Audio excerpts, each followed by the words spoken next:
அனைவருக்கும் வணக்கம். பாரம்பரிய திருவள்ளுவர் குலவம்சம் பிரசன்ன ஜோதிடர் சுப மாரிமுத்து திருப்பூரிலிருந்து இந்த பதிவு உங்களுக்காக. ஐயா வணக்கங்க ஐயா. வணக்கம் ஐயா. ஐயா இப்போது மக்கள் சார்பாக ஒரு கேள்வி இன்றைக்கி நான் கேட்கலான் இருக்கேன். கேளுங்க ஐயா. ஐயா, அதாவது இந்த ஜாதகத்தில் முடக்கு இருக்கு, ஜாதகத்தையும் முடக்கிருச்சு, கண்டிப்பாக அதனால் வாழ்க்கையில் நிறைய பிரச்சனைகள் அப்படின்னு சொல்லி நிறைய பேர் கேட்குறாங்க. கண்டிப்பாங்க ஐயா. இந்த முடக்குங்கிறது என்னங்க ஐயா? அதற்கும் கர்மாவுக்கு ஏதாவது சம்மந்தம் இருக்காங்க ஐயா? ரொம்ப பற்றி சொன்னீங்கன்னா ரொம்ப உதவியாக இருக்குங்க. நல்ல கேள்விங்க ஐயா. இந்த கர்மாவே முதல்ல எங்கேருந்து வருது அப்படிங்கிறது தான் இப்போ நம்ம சொல்ல போகிறோம். இதுவரைக்கும் எத்தனையோ கருத்துக்களெல்லாம் நீங்கள் இந்த உலகத்தில் கேட்டிருப்பீங்க. ஆனால் இந்த பதிவில் நீங்கள் பொறுமையோடு இந்த கருத்தை ஒரு இனிமையோடு நிதானமாக கேட்டிங்கன்னா உங்களுடைய ஊழ்வினை கர்மா எங்கிருந்து உருவாச்சு, இதனுடைய இந்த கர்மானால் நாம் என்ன கஷ்டப்படுறோம், நாம் இந்த பூமியில் பிறக்கிறதுக்கு என்ன வரம் வாங்கி வந்தோம், நம்ம பாவ புண்ணியமெல்லாம் ஜாதக கட்டத்தில் போய் எப்படி எடுக்கிறது, நம்மளுடைய தோஷம்னு சொல்கிறோமே அந்த தோஷம் எப்படி கிரியேட் ஆகுது, நம்ம இந்த பூமியில் பிறக்கும்போது கொண்டு வந்த கர்மாவா, இல்லை கடவுளே நம்மளுக்கு ஒரு தண்டனையாக கொடுத்த கர்மாவா, இல்லை நம்ம இந்த பூமிக்கு வந்ததுக்கு அப்புறம் செய்த கர்மாவா, இது எல்லாத்தையுமே நம்ம பொறுமையாக கேட்கணும்னா கண்டிப்பாக இந்த பதிவை நீங்கள் பொறுமையோடு கேளுங்க. உங்களுக்கு இதில் ஒரு பெரிய ஒரு ரகசியம் ஒன்று அடங்கியிருக்குது. அந்த ரகசியத்தை தான் இன்றைக்கி இந்த உலகத்துக்கு அரங்கேற்றம் பண்ணுறேன். இந்த முடக்கு நம்ம ஐயா கேட்டதில் ஒரு அற்புதமான ஒரு விஷயம் என்ன அப்படின்னு கேட்டிங்கன்னா, முடக்குங்கிறது அந்த காலத்தில் பெரிய திறமையை கட்டி போட்டு வச்சுட்டா நம்மனால் அது இயங்க முடியுமாங்க? முடியாது இல்லைங்களா ஐயா? முடியாது. அப்போது அதே மாதிரி ஜாதக கட்டத்தில் நமக்கு வேண்டிய யோகத்தை கடவுளே நம்மளுக்கு நாம் செய்த பாவத்தினால அது முடக்கி வச்சிருச்சுன்னா அந்த பாவகத்தை அந்த ஜாதகர் அனுபவிக்க முடியுமா? அனுபவிக்க முடியாது. அப்போது அந்த அனுபவிக்க முடியாமல் வெளி உலகத்தில் போய் நம்ம தேடி போன பிறவியில் செய்த பாவத்தை இந்த பிறவியில் நீங்கள் தேடி கண்டுபிடிச்சி வாழ்க்கையில் நீங்கள் எப்போ மேலுக்கு வர்றது?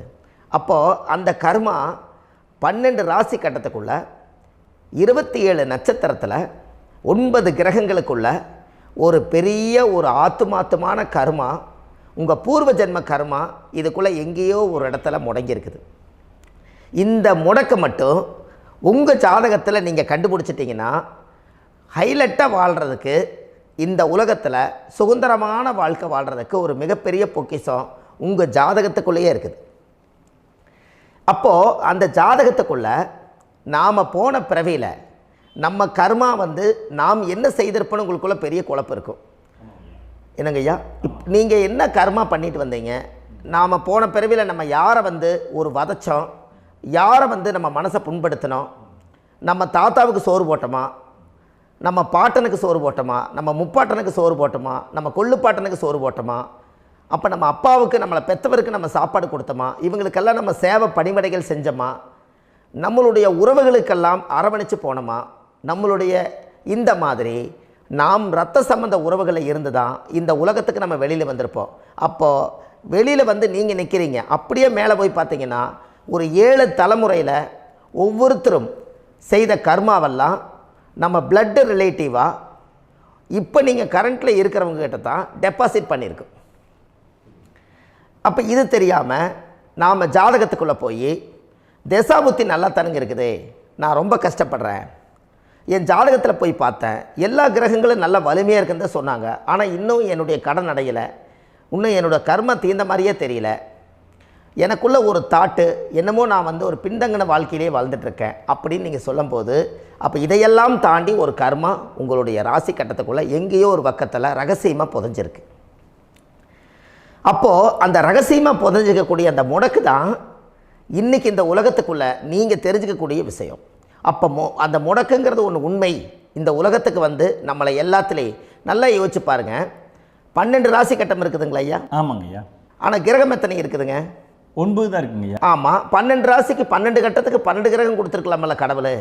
அப்போ ஏன் 3 கட்டத்தை மட்டும் எம்டி பண்ணி மீதி 9 கிரகத்தை வச்சுக்கிறாருன்னா, அப்போ நாம் செய்த 3 தலைமுறை கர்மாவுக்கு அது எந்த கட்டம் பிளாக் ஆகுதோ அந்த கட்டத்துக்குள்ளே ஏதோ ஒரு ரகசியம் இருக்கிறனால தானே எங்கேயோ ஒரு பக்கத்தில் நீங்கள் கண்டிப்பாக கர்மாவில் மாட்டுவீங்கிறது கடவுளே படைச்சு தானே இதை உருவாக்கியிருக்காரு. 12 ராசிக்கு 12 கட்டம் கொடுத்துருந்தா எங்கே நீங்கள் சுற்றி வந்தாலும் ஏதோ ஒரு வீட்டுக்குள்ளே போய் உட்காந்துக்கலாம். ஆனால் ஒரு வீடு சுத்தமாக இருக்குது, ஒரு வீட்டில் 4 கிரகம் இருக்குது, ஒரு வீட்டில் 3 கிரகம் இருக்குது, ஒரு வீட்டில் 5 கிரகம் இருக்குது, ஒரு 3 வீடு 4 வீடு காலியாக இருக்குது. அப்போ எங்கேயோ ஒரு ராசி கட்டத்துக்குள்ளேயே கடவுளுடைய கர்மா விளையாட்டு, அது ரகசிய விளையாட்டு தான். அப்போது இந்த இடத்துல தான் உங்கள் ஜாதகத்தில் முடக்கு இருக்குது. இந்த முடக்கை நீங்கள் எப்படியெல்லாம் அதை ஆராய்ச்சி பண்ணி கண்டுபிடிக்க முடியும் அப்படிங்கிற ஒரு விஷயத்தை தான் இன்றைக்கி நம்ம இந்த உலகத்துக்குள்ளே இதை நுழைக்க போகிறேன். இப்போ அப்பா செய்த பாவம்னு ஒன்று இருக்குமில்லங்க ஐயா, நம்ம அறியாத வயசில் தெரியாதில்ல, அப்பா செய்த பாவம்னு இருக்கும். அப்பாவுடைய சொத்து பிள்ளைக்குத்தானா, அப்பாவுடைய பாவம் பிள்ளைக்குத்தானே, என்னங்க ஐயா? சரி, அப்போ தாத்தா இருக்கிறாரு, தாத்தாவுடைய கர்மா உயிர் எங்கே எழுதி வைக்கிறாருங்க? அப்போது மகனை விட்டுறாரு. அப்போ தாத்தா மாதிரியே முகம் இருக்குது, தாத்தா மாதிரியே அவருடைய நடை உடை பாவனை இருக்குது, அவர் தாத்தாவுடைய ஜீனு தான் அப்படின்னு இவர் சொல்லும்போது, அப்போ தாத்தாவுடைய சொத்து பேரனுக்கு சொந்தம்னா தாத்தாவுடைய பாவம் எங்கே போகுங்க? Very good. அப்போ அப்போது இந்த கர்மா எப்படி டிரான்ஸ்ஃபர் ஆகுதுன்னு உங்களுக்கு தெரியுதா? அப்போ நீங்கள் போன பிறவியில் அந்த தாத்தாவுடைய பேரனை நீங்கள் பிறக்கிறதுக்கு கர்மம் உங்களை செயல்பட வச்சுருக்குது. அதனால் நீங்கள் தாத்தாங்கிறீங்க. அதனால் அந்த கௌரவமாக எங்கள் தாத்தா சம்பாரித்த சொத்து நான் தான் அனுபவிக்கணுங்கிற விதியை நீங்கள் உருவாக்கிறீங்க. அப்போது இந்த ஜாதகத்தில் அந்த ஊழ்வினை தோஷந்தான் ஏதோ ஒரு வழியில் உங்களை கர்மாவை செயல்படுத்துது. அதனால தான் இந்த ஜாதகத்தில் எந்த ஒரு முடக்கை எடுக்கிறதா இருந்தாலும் சூரியன் என்ற நட்சத்திரம் எதுவோ அந்த நட்சத்திரத்துக்கு எந்த வீடு முடக்காகுதோ அங்கே தான் உங்களுடைய கர்மா ஒளிஞ்சிருக்கும். இதுதான் உங்களுடைய பெரிய ஒரு பொக்கிஷமான ரகசியம். சரிங்க ஐயா, இப்போ இதில் நவகிரகங்கள் 9 இருக்கும்போது ஏன் சூரியனை மட்டும் நம்ம இதில் எடுத்துக்கணும்னு நீங்கள் சொல்கிறீங்க? நல்ல கேள்விங்க ஐயா. நீங்கள் கேட்டீங்க பார்த்தீங்களா, 9 நவகிரகம் இருக்கும்போது சூரியனை மட்டும், அந்த சூரியன் என்ற நட்சத்திரம் பிறக்கும்போது அந்த வீடு மட்டும் முடக்காகுன்னு நீங்கள் கேட்டீங்க இல்லையா? இதுதான் அற்புதமான கேள்வி. ஏன் அப்படின்னு கேட்டிங்கன்னா, சூரியன் அப்பாவோட உயிர் கரு போய் அம்மாவுடைய பனிக்கூடத்தில் கர்ப்பத்தில் வச்சு 10 மாதம் 300 நாள் சுமந்து நீங்கள் இந்த பூமிக்கு வெளியில் வரும்போது நீங்கள் என்ன பாவத்தை இவங்க விதைச்சாங்களோ அந்த கர்மாவை வாங்கிட்டு தான் நீங்கள் வெளியில் பிரசவமாகறீங்க. இதுதானே?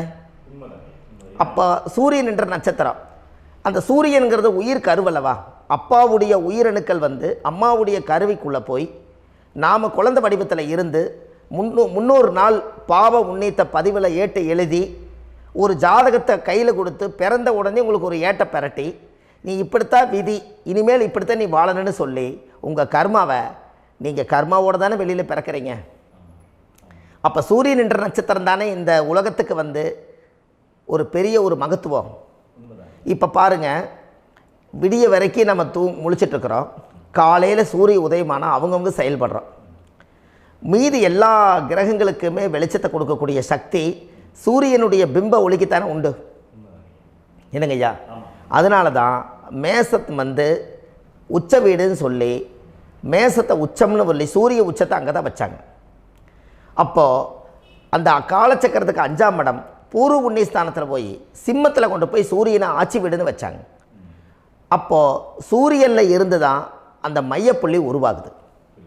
அப்போ உங்களுடைய ஜாதகத்தில் அந்த சூரியனாகப்பட்டவர் பிறக்கும்போது நீங்கள் உங்கள் ஜாதகத்தை நீங்கள் எடுத்துக்கங்க ஐயா.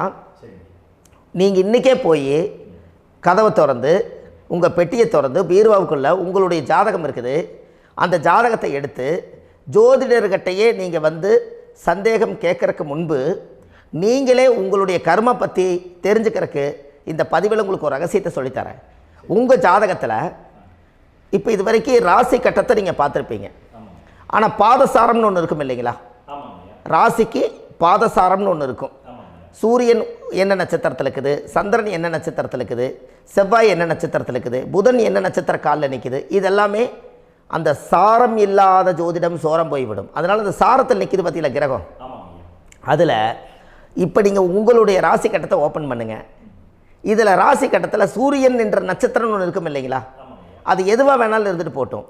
அந்த நட்சத்திரம் தான் நீங்கள் பிறக்கும்போது தாயுடைய கருவறைக்குள்ள கரு உருவான நட்சத்திரமே அதுதான். புரிஞ்சுங்களா ஐயா? பிறக்கும்போது நீங்கள் அந்த கருவுடைய நட்சத்திரம் அப்பா வந்து கருவை உருவாக்கி கர்மாவை விதைச்சது அந்த சூரியன் என்ற நட்சத்திரம் தான்.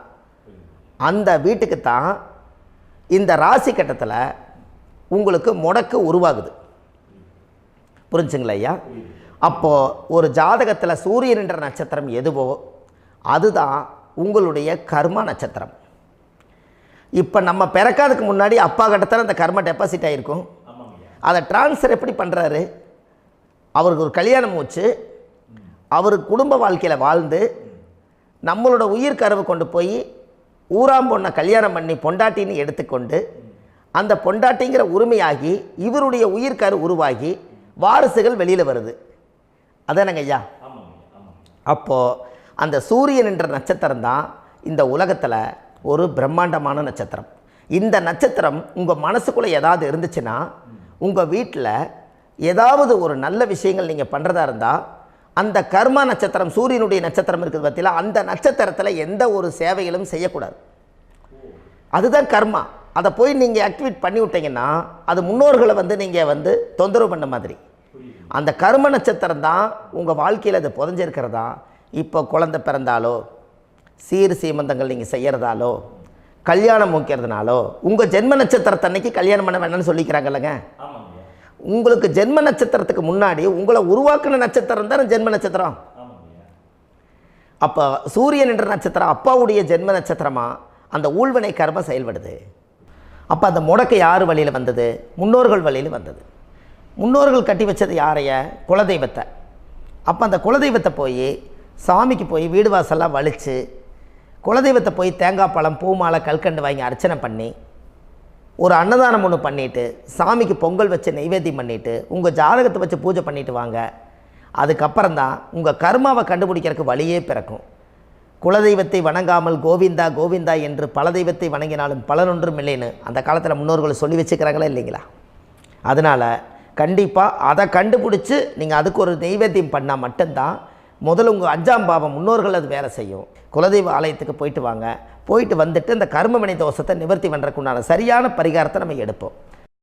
அப்போது உண்மையாலுமே ஒரு ராசி கட்டத்துக்குள்ளே இந்த மாதிரி ஒரு அந்த கர்ம தோஷம் இருப்பதனால இந்த கர்மா தோஷத்துக்கு அந்த முடக்க தோஷங்கிறத நீங்கள் எடுத்து அதை கண்டுபிடிச்சி அந்த சூரியன் என்ற நட்சத்திரம் எந்த ராசி கட்டத்தில் போய் முடக்காயிருக்குதோ அந்த முடக்கு எந்த பாவகம் வந்து நம்மளுக்கு லாக் ஆகிருக்குதோ அந்த பாவகத்துக்கு உண்டான பரிகாரங்கள் அதுக்குரிய ஸ்தலங்கள் அந்த கோவில்களில் போய் சுவாமிக்கு தேங்காய் பழம் பூமாலை கல்கண்டு வாங்கி அர்ச்சனை பண்ணி நீங்கள் அந்த கோவிலுக்குள்ளே போய் உட்காந்து சாமி கும்பிட்டு வந்தீங்கன்னா உங்களுடைய ஜாதகத்தில் இருக்கக்கூடிய அந்த முடக்கு தோசை நீங்கி வாழ்க்கையில் நீங்கள் எதை சாதிக்க வந்தீங்களோ அந்த சாதனையை நீங்கள் சாதிச்சிட்ருப்பீங்க. புரிஞ்சுங்களா ஐயா? ஏன் அப்படின்னா அந்த முடக்கு நட்சத்திரத்துக்குள்ளே தான் ஒரு தோஷம் இருக்குது. இப்போ அந்த காலத்தில் பாருங்கள் ஐயா, முன்னோர்கள் எல்லாம் நிறைய பேர் கோவில் கட்டி வச்சுட்டு போயிருக்காங்களா இல்லைங்களா? இந்த கோவில் எதுக்காக கட்டி வச்சுக்கிறாங்கன்னா அவங்க கட்டினவங்களுக்கும் அந்த முடக்கு தோஷம் இருந்திருக்குது. ராஜாக்கள் இருந்திருக்குது, மன்னர்கள் காலத்தில் இருந்திருக்குது, ஜமீன்தார் காலத்தில் இருந்திருக்குது. இப்போ அவங்களுடைய அமைப்புகள் எல்லாமே முன்னோர்கள் என்னமோ அறியாமல் தெரியாத தன்னடக்கம் இல்லாத ஒரு கர்மாவை இவங்க செஞ்சிட்டாலும் அதுக்குரிய பரிகார ஸ்தலங்களை கொண்டு போய் அந்த காலத்திலே ஜாதகம் பார்த்து நம்ம வந்து முன்னோர்களுடைய பாவத்தை நாம் செய்த பாவத்தையும் தீர்த்துட்டு நமக்கு கீழே அடுத்த சந்ததிகள் அடுத்த தலைமுறைகள் வந்தாலும் இந்த கோவில்களுக்கு வந்து விளக்கு போட்டு சாமி கும்பிட்டு இந்த மண்ணை மிதிச்சிட்டு போனால் அன்னையோடு அந்த கர்மா தீருங்கிறது அந்த காலத்திலேயே முடக்க தோஷ பரிகாரத்தை கோவில் வழியில் அந்த காலத்தை திசை திருப்பி வச்சுருக்காங்க. அப்போ நீங்கள் கோவிலுக்கு போகாமல் கண்டிப்பாக இந்த பரிகாரத்தை நீங்கள் உடைக்க முடியாது. ஏன் உடைக்க முடியாதுன்னா இப்போ நீங்கள் எத்தனை வருஷம் வாழ்கிறீங்க ஐயா? 120 வருஷமே வச்சுக்கோங்க. சூரியன் திசை 6 வருஷம், சந்திரன் திசை 10 வருஷம், செவ்வாய் திசை 7 வருஷம், ராகு திசை 18 வருஷம், குரு திசை 16 வருஷம், சனி திசை 19 வருஷம், புதன் திசை 17 வருஷம், கேது திசை 7 வருஷம், சுக்கிரன் திசை 20 வருஷம். இப்போ நான் சொன்ன டோட்டலெல்லாம் கூட்டிங்கன்னா 120 வருஷம் வரும். இது ஒரு மனிதர் பிறந்து பூரண ஆயுளோடு வாழ்ந்தால் இந்த 120 வருஷம் வாழ்ந்தால் அவர் இந்த பூலோக பதவி விட்டு சிவலோக பதவி போயிடுவார். அதுக்கு பேர் தான் பூரண ஆயுள் என்று பொருள். அப்போ இந்த பூரண ஆயுளை வாழ்ந்தவருக்கு 120 வருஷம். கோயில் எத்தனை வருஷம் வாழுதுங்க ஐயா? கோயில் பழங்காலத்து கோயிலெல்லாம் எத்தனை வருஷம் வாழுதுங்க? 12 வருஷத்துக்கு கும்பாபிஷேகம். அது ஓகே, அது பரவாயில்ல. 12 வருஷத்துக்கு ஒருக்கா பழசை புதுப்பிச்சு கும்பாபிஷேகம் பண்ணி மறுபடியும் அதுக்கு பவர் ஊட்டி சக்தி ஊட்டி அதுக்கு உருவேற்றுறாங்க.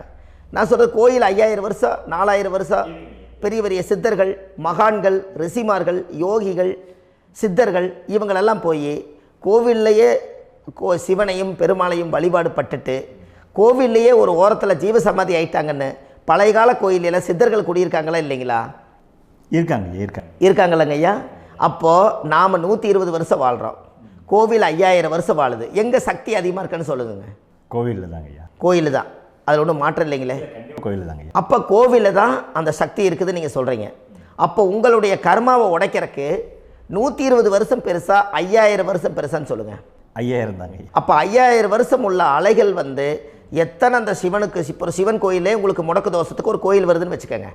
அந்த கோவிலில் எத்தனை முடக்குகளுக்கு உண்டான கோவில்கள், எத்தனை பழங்களை ஊற்றி சாமிக்கு அபிஷேகம் பண்ணியிருப்பாங்க, எத்தனை பால் கூட ஊற்றிருப்பாங்க, பன்னீர், தேன், இளநீ, மஞ்சள் நீர், திருமஞ்சனம், அபிஷேகம், பொங்கல், நைவேத்தியம் இத்தனையும் செஞ்சு அந்த சிவனை சிவனாக பார்த்து அந்த கருவறைக்குள்ள ஒரு கிராணங்கள் வரும்போதும் கூட பாதுகாப்பு பண்ணி வச்சு நல்ல சக்தியோடு அந்த கருவறையை புத்தியோடு அவங்க வேலை செஞ்சு அந்த காலத்தில் வச்சுருக்காங்களா இல்லைங்களா?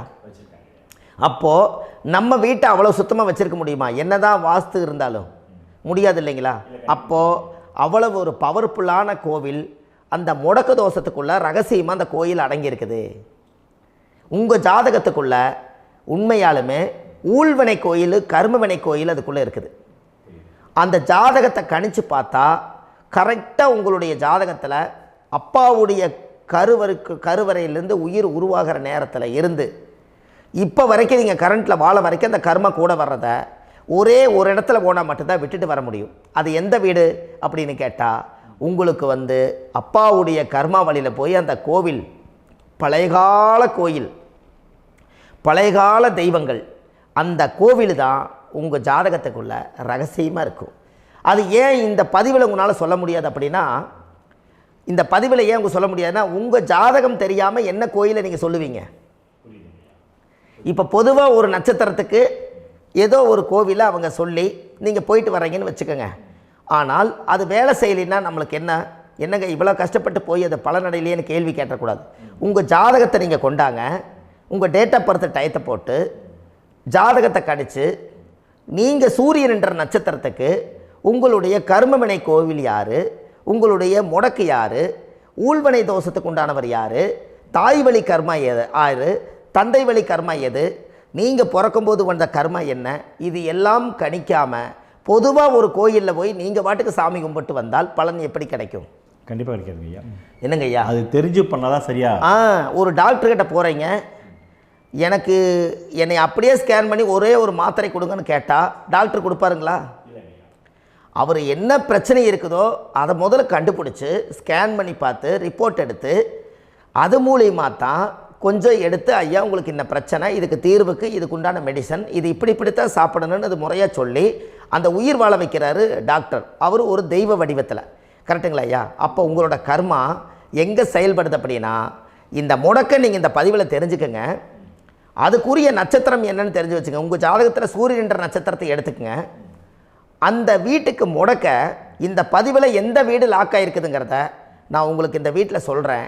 அந்த வீட்டு நீங்கள் பாருங்கள், உங்களுடைய லக்கணத்துக்கு அது எந்த வீடு. இப்போ லக்கணத்துக்கு ஒரு 7வது வீடுன்னே வச்சுக்கோங்க. அப்போ லக்கணத்துக்கு 7வது வீடே முடக்கு. அப்படி ஒரு முடக்கு ஆகிப்போச்சுன்னா ஒரு ஜாதகத்தில் லக்கணம் தான் 1, 7ஆம் இடம்ங்கிறது மனைவி ஸ்தானம். ஒரு ஆணுடைய ஜாதகத்துக்கு 7ஆம் இடம் தான் மனைவி. அவருக்கு நல்ல மனைவி அமையாமல் ஆடம்பரம் இருந்தும் வீடு அரண்மனை மாதிரி இருந்தும் அந்த மனைவியை ஒரு சந்தோஷமாக அவர் அனுபவிக்க முடியாது. புரிஞ்சுங்களா ஐயா? சந்தோஷமாக அனுபவிக்க முடியாது. ஏன் அப்படி? 7ஆம் இடத்துல தான் அவரோட கர்மா உட்கார்ந்துருக்குது. கரெக்டாக சொன்னீங்க. 7ஆம் இடத்துல தான் அந்த கர்மா உட்கார்ந்துருக்குது. அப்போ அந்த 7ஆம் இடத்துல இருக்கக்கூடிய அந்த கர்மா போன பிறவியில் நீ மனைவிக்கு சோறு போடாமல் மனைவியை கட்டி வச்சு அடிக்கிறதும், மனைவியை துன்புறுத்துறதும், அந்த மனைவி இருக்கவே இன்னொரு வாழ்க்கைக்குள்ளே போகிறதும், இங்கே வாழ வேண்டிய தாம்பத்திய சந்தோஷத்தை கொண்டு போய் இன்னொரு இடத்துல கொடுக்கறதும், தெரிஞ்சிருந்தே நம்மளுடைய மனசுக்குள்ளே திருடுத்தனமாக வாழ்கிறதும், இது எல்லா கர்மாவும் போன பிறவியில் நாம் செய்த ஊழ்வினை கர்மா தான் உங்கள் ஜாதகத்தில் 7ஆம் இடம் முடக்கு.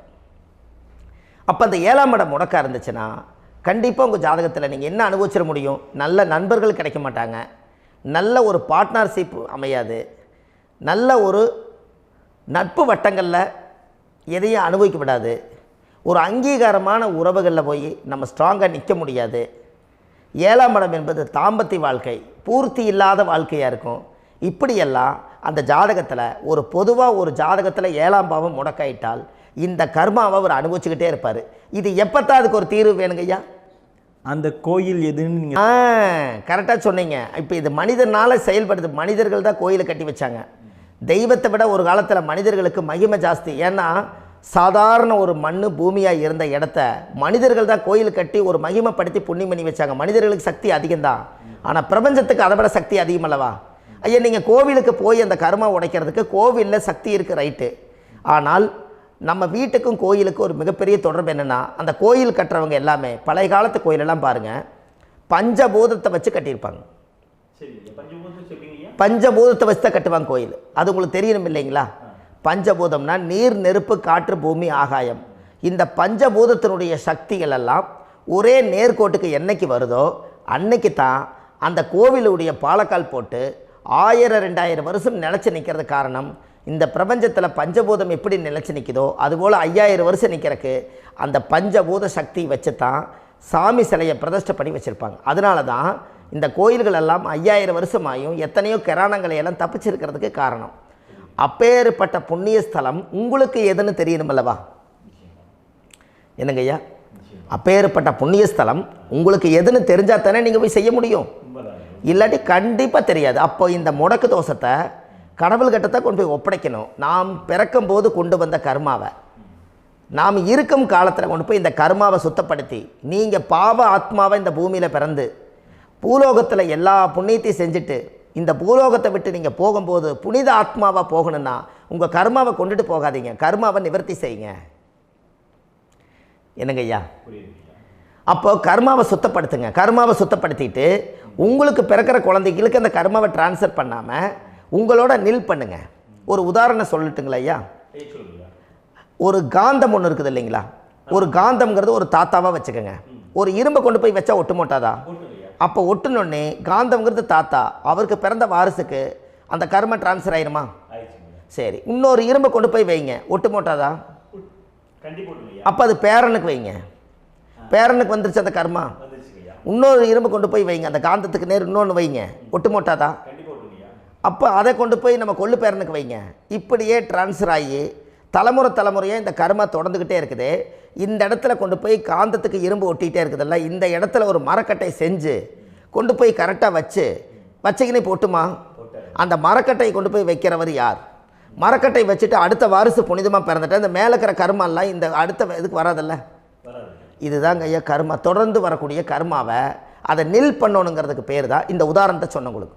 அப்போ நாம் இந்த பூலோகத்தில் நம்ம ஒரு தாயுடைய கருவறையில் இருந்து தொப்புள் கொடி அறுக்கும் நேரம் நாம் என்ன கர்மாவை வாங்கி வந்திருந்தாலும் அதையெல்லாம் ஆராய்ச்சி செய்து ஜாதகத்தில் முழுமையாக கண்டுபிடிச்சி ஒரு காலம் இல்லைனாலும் ஒரு காலம் நம்ம நல்லா இருக்கிறதுக்காக, நம்ம வாரிசுகள் எல்லாம் நலமடைஞ்சு வளமடைஞ்சு வர்றதுக்காக இந்த கர்மா தோஷத்தை கரெக்டாக கண்டுபிடிச்சி சரியான கோவிலுக்கு போய் நீங்கள் கர்மாவை நிவர்த்தி பண்ணி அங்கே பூஜை புனஸ்தானங்கள், சகசரநாம பூஜைகள், ஓமங்கள், வழிபாடுகள் இதெல்லாம் நீங்கள் செஞ்சு உங்களுடைய பாவத்தை எல்லாம் கழித்து உங்கள் ஜாதகத்தவே யோகமாக மாற்ற முடியும். கண்டிப்பாக மாற்ற முடியும். ஏன்னா நம்ம யாரை நம்பி செய்கிறோம்? சரியான கடவுள்கிட்ட வழிகாமிக்க போகிறோம். அப்போ கடவுள் பொய்யாயிருவாரா? ஐயா நம்ம அதாவது அந்த காலத்தை சொல்லுவாங்க, சத்தியுள்ள சாமி கும்பிட்டு புத்தி உள்ள உள்ளே பெக்கணும்னு சொன்னாங்க.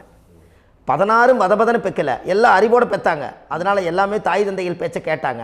அன்றைக்கி எல்லாருமே தாய் தந்தைகளுக்கு தூணாக நின்னாங்க.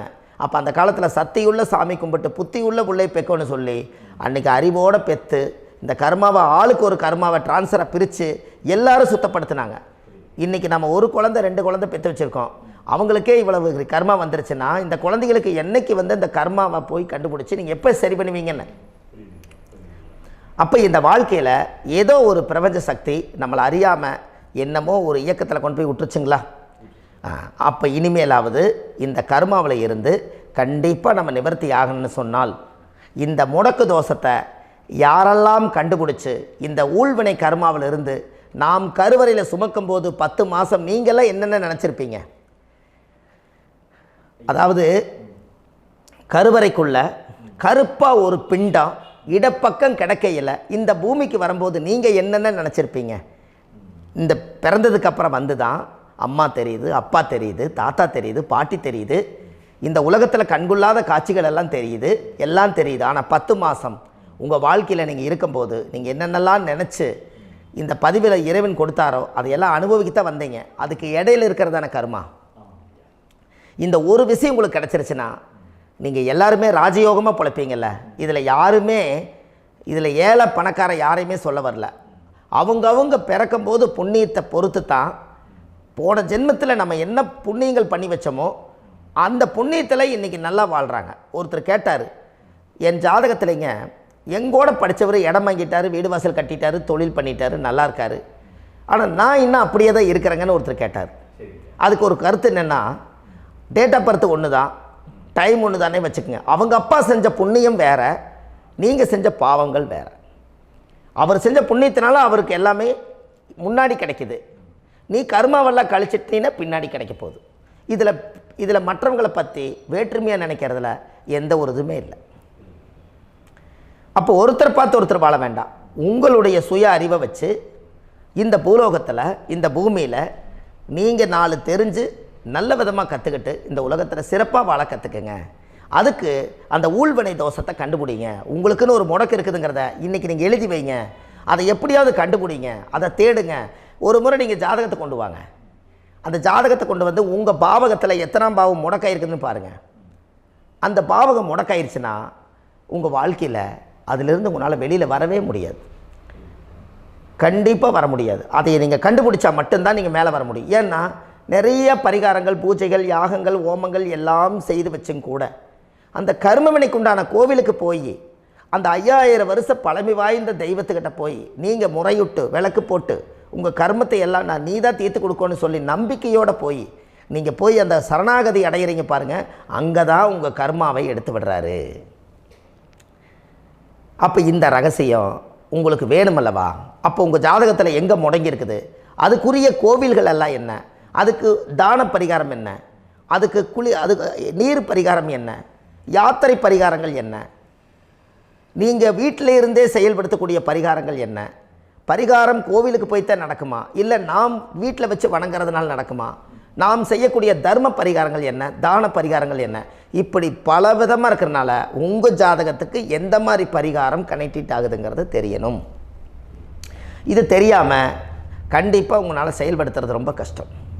இதனால் இதை நீங்கள் தெரிஞ்சுக்கணும்னா இப்போ நம்ம பாருங்கள், நீங்கள் அந்த தெரிஞ்சுக்கிட்டாலே உங்கள் வாழ்க்கையில் ஒரு டைம் தான் நீங்கள் தெரிஞ்சுக்க போகிறீங்க. உங்களுடைய கர்மா என்ன, நீங்கள் எங்கே செயல்பட்டு போயிட்டுருக்கிறீங்க, உங்கள் போகிற பாதை சரியா இல்லை அந்த பாதையில் முள்ளு கல் இருக்குதா, இது எல்லாம் உங்களுக்கு தெரியலனா இந்த முடக்கை கண்டுபிடிக்கக்கூடிய சக்தி வாய்ந்த இந்த கர்மாவை நிவர்த்தி பண்ணுறதுக்கு வழிகள் இருக்குது.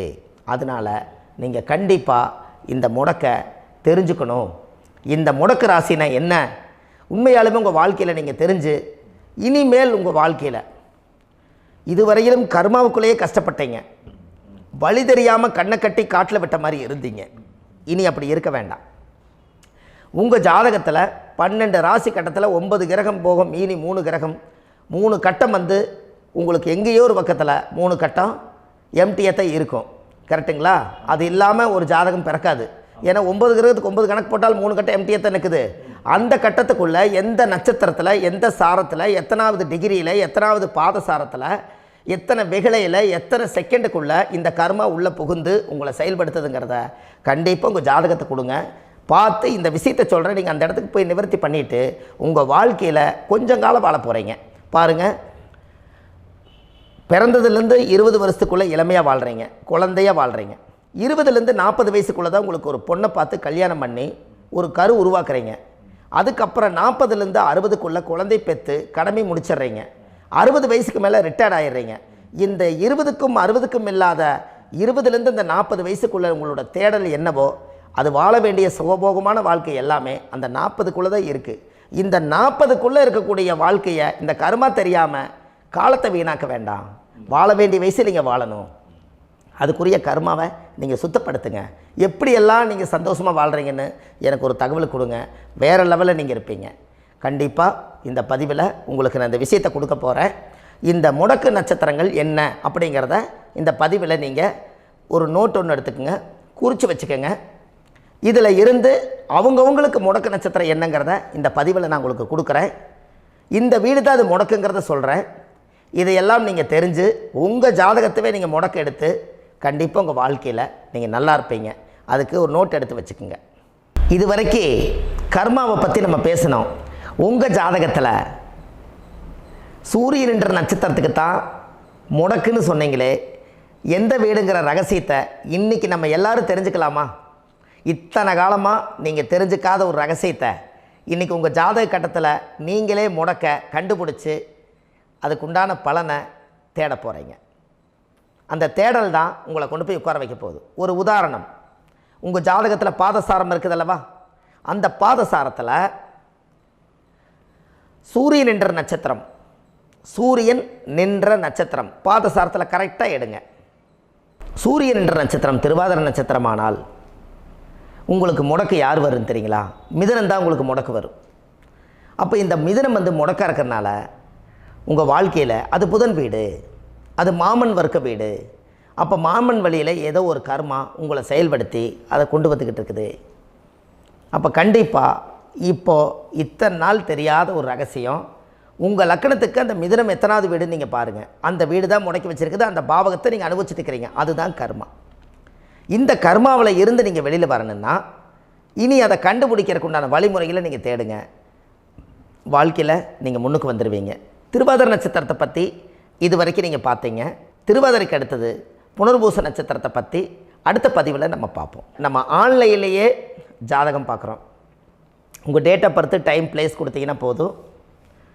உங்களுக்கு ஜாதகத்தை கணிச்சு ஃபோன்லேயே உங்களுக்கு கர்ம ராசி கண்டுபிடிச்சி உங்களுக்கு உண்டான கர்ம பரிகாரத்தை சொல்லி உங்கள் வாழ்க்கையில் ஒரு வெளிச்சத்தை கொண்டு வர்றதுக்கு என்றைக்கும் உங்களுக்கு உறுதுணையாக இருப்பேன். நீங்கள் கண்டிப்பாக இந்த பதிவுகள் எல்லாம் இது உங்களுக்காகத்தான். இது அதிகாலை நேரத்தில் பிரம்ம முகூர்த்தத்தில் இந்த பதிவை உங்களுக்கு முழுமையாக சமர்ப்பணம் பண்ணுறேன். இதை கற்று இதை வழி நடத்தி இதைய எப்படியெல்லாம் இந்த முடக்கை கண்டுபிடிச்சி இப்படியெல்லாம் பேச வச்சு அழகு பார்க்க நம்ம முன்னோர்களுடைய ஆசீர்வாதமும் இந்த முடக்கை கண்டுபிடிச்ச குருமார்களும் அவங்களுடைய குடும்ப பாரம்பரிய வம்சாவளிகளும் எல்லாருமே நல்லா இருக்கணும். அதுக்காக இந்த நேரத்தில் நான் அடியேன் சுப மாரிமுத்தாக இருந்து திருப்பூர்லேருந்து இந்த பதிவை உங்களுக்கு நான் கொடுக்குறேன். கண்டிப்பாக இந்த முடக்கு கோயிலுக்கு, இந்த முடக்கு தோஷத்துக்கு உண்மையான பரிகாரங்கள், எளிமையான பரிகாரங்கள் நீங்களே வாழ்க்கையில் செஞ்சு ஆதிகால பரிகாரங்கள் உங்கள் மனசுக்குள்ளே இருக்குது. அதை செயல்படுத்தினா மட்டும் போதும். வாழ்க்கை எங்கேயோ போயிடும். கண்டிப்பாக ஒரு முறை உங்கள் ஜாதகத்தை அனுப்பி வைங்க. உங்களுக்கு நான் பார்த்து பலன் சொல்கிறேன். இன்றைக்கி நான் கொடுத்த பதிவுகள் எல்லாம் உங்களுக்கு ரொம்ப பயனுள்ளதாக இருந்திருக்கும். உங்களுக்கு இது வரைக்கும் எத்தனையோ கர்ம வினைகளை பற்றி தெரியாமல் இருந்திருப்பீங்க. இந்த பதிவில் நிறைய கேட்டு தெரிஞ்சுக்கிட்டீங்க. இதெல்லாம் வாழ்க்கையில் ரொம்ப முக்கியமான பரிகாரங்கள், எளிமையான பரிகாரங்கள். நேராக நீங்கள் கடவுளைத்தான் கெட்டியாக பிடிக்க போகிறீங்க. அந்த பரிகாரங்கள் எல்லாம் செஞ்சு அதிகாரமாக வாழ்ந்து இந்த பூலோகத்தில் நல்ல சிறப்பாக வாழ்கிறதுக்கு இந்த பரிகாரம் உங்களுக்கு ரொம்ப யூஸ்ஃபுல்லாக இருக்கும். கண்டிப்பாக இந்த பதிவை செய்யுங்க. நம்ம பாரம்பரிய திருவள்ளுவர் குல வம்சம், பிரசன்ன ஜோதிடர் சுப மாரிமுத்து, திருப்பூரில் இருக்கேன். 30 ஆண்டு காலமாக நம்ம ஜோதிடம் பார்த்து கொண்டு இருக்கிறோம். இவ்வளவு காலமாக எத்தனையோ ஆயிரக்கணக்கான மக்களுக்கு நம்ம ஜோதிடம் பார்த்து வழிகாட்டி நிறைய மக்களுக்கு நிறைய சேவைகள் செஞ்சுருக்கேன். நிறைய கோயில் கட்டி வச்சுருக்கேன், கும்பாபிஷேகங்கள் பண்ணி வச்சுருக்கேன், அன்னதானங்கள் நிறையா பண்ணி வச்சுருக்கேன், புண்ணிய யாத்திரைகள் நிறைய போய் வந்திருக்கேன். மக்களுக்காகவே நான் உங்களுக்கு உழைக்க தயாராக இருக்கேன். இந்த ஜோதிடம் என்னுடைய ஒரு பாரம்பரியமாக என்னுடைய அப்பா, தாத்தா, முன்னோர்கள் இதெல்லாம் எங்களுடைய குலத்தொழில் இது. அதனால் நாங்கள் பாரம்பரியமாக திருவள்ளுவர் குல வம்சம். வள்ளுவர் வாக்குன்னு யூடியூப் சேனலில் போனீங்கன்னா 1000 பரிகாரங்கள் கொடுத்துருக்கேன். அதுவும் உங்களுக்கு ரொம்ப யூஸ்ஃபுல்லாக இருக்கும். வள்ளுவர் வாக்கு அப்படின்னு போடுங்க. அப்படி இல்லைன்னா சுப மாரிமுத்துன்னு போடுங்க. இதில் பரிகாரங்கள் நிறையா கொடுத்துருப்பேன். கண்டிப்பாக இதெல்லாம் நீங்கள் சந்தித்து நீங்கள் ஒரு சப்ஸ்கிரைப் பண்ணி வச்சுக்கோங்க. நான் போடக்கூடிய பதிவுகள் எல்லாமே உங்களுக்கு நோட்டிஃபிகேஷனை வந்துடும். அதனால் நீங்கள் ஒரு சப்ஸ்கிரைப் பண்ணி வச்சுக்கோங்க. தினமும் ஒரு தகவல் உங்களுக்கு கொடுத்துக்கிட்டே இருக்கேன். இதெல்லாமே உங்களுக்கு ஒரு பெரிய சந்தோஷமான நிகழ்ச்சிகள். என்றைக்கும் உங்களோட நான் வாழ்கிறேன். உங்களுடைய குடும்பத்தில் நான் ஒருத்தராக இருந்து குடும்ப ஜோதிடராக நான் இருப்பேன். கண்டிப்பாக ஆயுளுள்ள வரைக்கும் உங்களுக்காக இந்த ஜோதிடத்துக்கு உழைச்சி உங்கள் குடும்பத்தில் ஒருத்தராக நான் வந்து ஒரு ரத்த உறவில் நான் வந்து இந்த பூர்வ ஜென்மத்தில் உங்களுக்கு நான் கடமைப்பட்டிருக்கேன். கண்டிப்பாக அடுத்த பதிவில் உங்களை நான் சந்திக்கிறேன். வாழ்வது ஒரு முறை, வாழ்த்தட்டும் தலைமுறை. நன்றி, வணக்கம்.